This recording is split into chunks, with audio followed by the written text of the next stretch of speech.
On me demande ce que je pense d'Éric Zemmour. Ma réponse est simple. À l'heure du politiquement correct triomphant, M. Zemmour dresse certains constats justes qu'il est nécessaire de rappeler au grand public. Lorsque, par exemple, il définit ainsi le progressisme, progressisme, la religion du progrès, un millénarisme qui fait de l'individu un dieu et de ses volontés jusqu'au caprice un droit sacré et divin.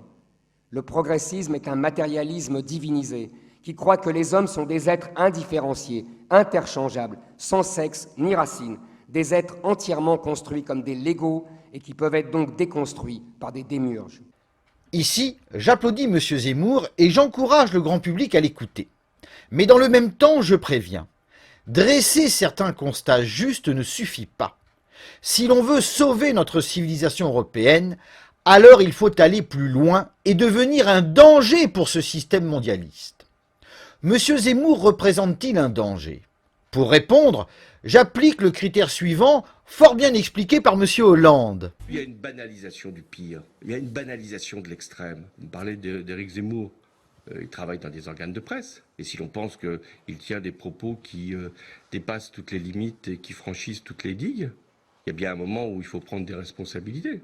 Par conséquent, si un personnage public peut encore intervenir dans les grands médias, c'est qu'il ne franchit pas toutes les digues, c'est donc qu'il ne représente aucun danger pour le système. Or, sauf coup de théâtre, dès ce soir, Éric Zemmour s'exprimera sur CNews qu'il a recruté. J'ai bien apprécié l'analyse qu'en a fait ce journaliste. CNews l'a vraiment fait. Éric Zemmour est de retour sur l'antenne à partir de lundi. Alors les choses sont hyper bien faites. Une semaine après avoir été viré de RTL, il retrouve un job quotidien, 1 heure par jour et à 1 heure de grande écoute. 19h, il prend la place de Laurence Ferrari qui a occupé cette case. Ça s'appellera Face à l'info. L'émission sera découpée en 2 parties. Pour la première, il commentera l'actu avec 3 autres éditorialistes. Éric Revel, Éric de Ried Maten et Marc Menant, 3 chroniqueurs maison. Tous les jours, une personnalité pourra lui apporter la contradiction. Dans la deuxième partie de l'émission, lundi, ce sera l'écrivain Mohamed Sifaoui. Bernard-Henri Lévy a donné son accord aussi pour cette semaine. Michel Onfray aurait dit oui aussi, et ça tombe bien. Pour moi, c'est la preuve que, malgré ses constats justes, Éric Zemmour ne représente aucun danger pour le système.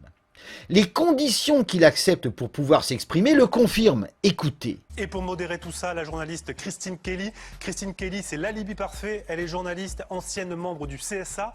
Qui de mieux que Christine Kelly pour anticiper les dérapages d'Éric Zemmour, m'a dit un cadre de la direction de Canal. Alors s'il y a dérapage, justement, une clause est prévue dans son contrat et permet à la direction de sortir Zemmour.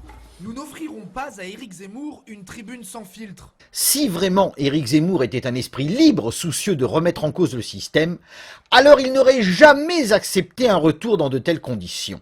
Mais non, M. Zemmour accepte d'être comme un chien tenu en laisse. Il appartient donc au système, point final. Ainsi, ce n'est pas chez lui que l'on trouvera la clé de la prison qui nous enferme. On m'objectera que le polémiste tient des propos très politiquement incorrects.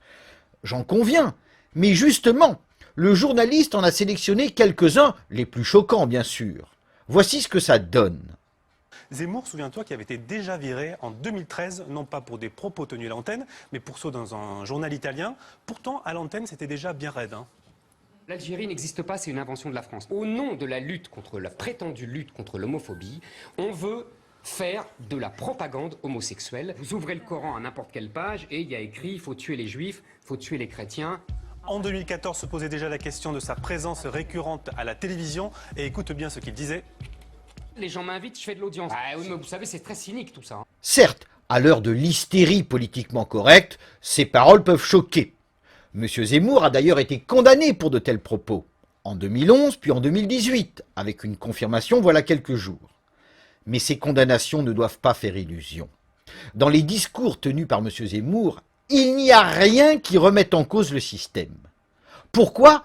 Parce qu'il y manque le principal, il y manque l'argument central qui sape la justification ultime de cet ordre mondial imposé à partir de 1945.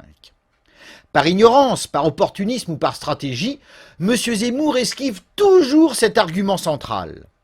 Son exposé à la convention de la droite en offre un exemple flagrant. Dans ma prochaine vidéo, j'analyserai ce discours.